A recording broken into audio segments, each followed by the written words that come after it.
Welcome to The Explainer. Today we're stepping right through the gates of a bustling, vibrant 19th century fairground to tackle a true literary behemoth.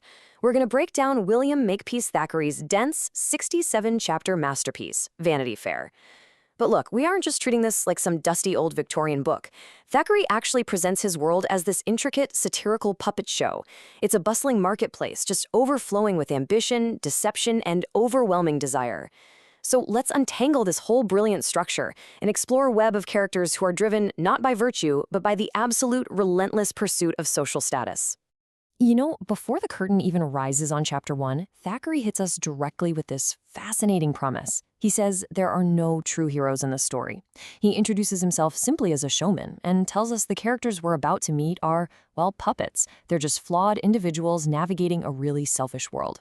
And think about how refreshing and honestly kind of cynical that is. There's no shining knight in armor riding in to save the day here, no way. Instead, we're about to expose the emptiness of social climbing and the grand illusion of high society. Section 1.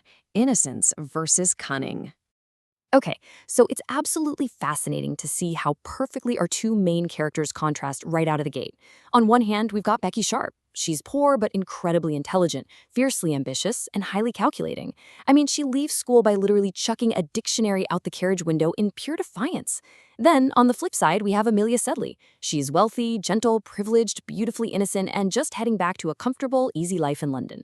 Later on, in chapter 26, Thackeray actually uses this brilliant motif to describe them. He symbolically compares them to a violet and a rose.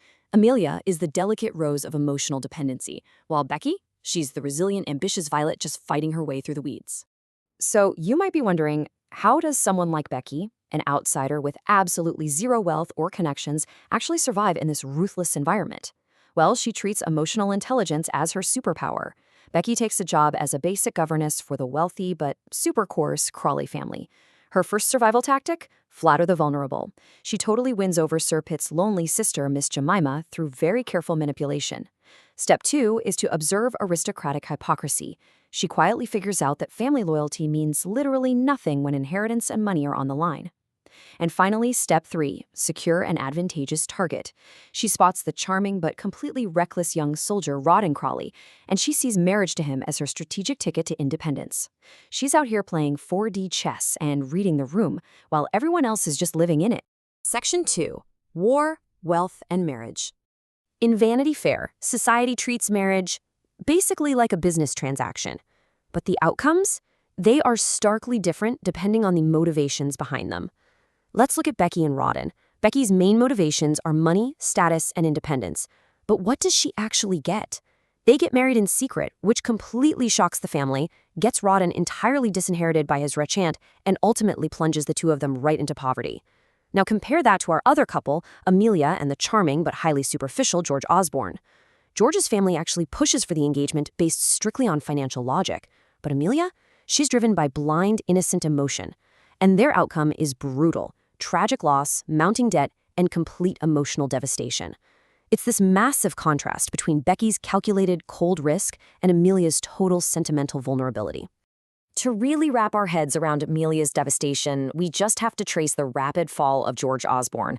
George spends his youth racking up heavy, totally irresponsible debts. It's a classic symptom of his upper-class privilege. Then he marries Amelia, but almost immediately pivots back to a life of careless military leisure and social pleasure in Brighton. He's out partying while she's just sitting there entirely emotionally committed. But then reality hits hard. Tensions rise in Europe, and at the Battle of Waterloo, George suffers a sudden, tragic death. Thackeray actually uses this sudden loss to fiercely critique the whole romanticized notion of heroism. War isn't glorious in this story. It's just this arbitrary destroyer that leaves innocent people exactly like Amelia, completely paralyzed without any emotional or financial support. Section 3. Scandal and Social Collapse. High society here acts like a rainbow. It's the perfect representation of fleeting beauty, dangerous illusions, and incredibly fragile ambitions. With George gone, Amelia is just totally frozen by grief. But Becky, she attempts this massive, unprecedented social reinvention. Even while she's living in crushing, secret poverty, she uses her charm, her wit, and just sheer force of will to attract influential men and rise right up into the elite aristocratic circles of Gaunt House. She becomes an absolute master of performative success. But, as we know, a rainbow doesn't stick around forever. Her entire rise is this fragile wave built entirely on secrets, massive mounting debts, and the constant manipulation of everyone around her.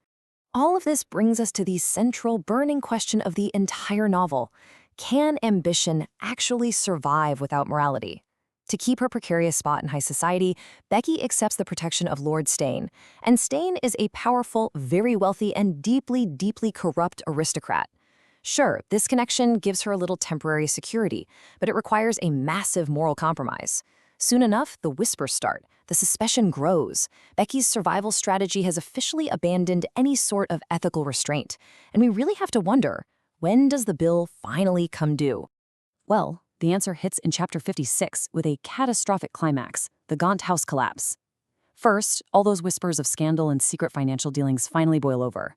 Rawdon, who has been kept completely in the dark this whole time, suddenly uncovers the sheer extent of Becky's deception and her very close, shady ties to Lord Steyne. This explodes into a dramatic, utterly humiliating confrontation that permanently shatters their marriage. Completely shocked by her betrayal, Rawdon leaves. Lord Steyne, basically just trying to save his own reputation, instantly flees. And Becky? She is left completely exposed, resulting in her swift and brutal exile from London society. It's the inevitable, crushing consequence of ambition when it completely abandons morality. Section 4. The Final Curtain Call. It is really striking to see how drastically our two main puppets' paths diverge at the end. Amelia finally awakens to a reality she's ignored for years. There's a man named William Dobbin who has silently and loyally loved and supported her all through her grief for George. Finally, she accepts Dobbin's sincere love, achieving true emotional maturity and finding a quiet, peaceful happiness. But contrast that with Becky's resolution. She ends up returning to England after years of just wandering around Europe, still using that same old charm to survive, just in a heavily diminished social position. She manages to keep going, sure, but she remains morally ambiguous, fundamentally detached, and utterly lacking in any true belonging. So what does this all mean for us? What should you actually take away from this giant 19th century masterpiece? Let's distill the crucial themes from the source material. First up, Thackeray shows us loud and clear that society heavily rewards appearance, not virtue. I mean, look at how far Becky got just by acting the part. Second, for the fiercely ambitious, pure survival often straight up replaces genuine happiness. Third, unwavering loyalty, like we saw in Dobbin, will always outlast those fleeting romantic illusions. And finally, pursuing status without ethics will inevitably lead to a life of perpetual instability. Notice something? There's no neat, tidy fairy tale ending here. It's just a profoundly realist vision of human weakness. Which leaves us with a final, provocative thought to chew on. Are we all just puppets navigating our own modern Vanity Fair? As Thackeray closes out his puppet show, he reminds us that we're all shaped by fortune, desire, and the illusion of status. Think about it. Think about how we perform on social media today, how we network, how we measure success. The fairground might look a little different now with smartphones and the internet, but the game is remarkably the same. I really hope this explainer has left you reflecting on this timeless social critique and hungry to go out and explore more incredible classic literature. Thanks so much for joining me at the fairground.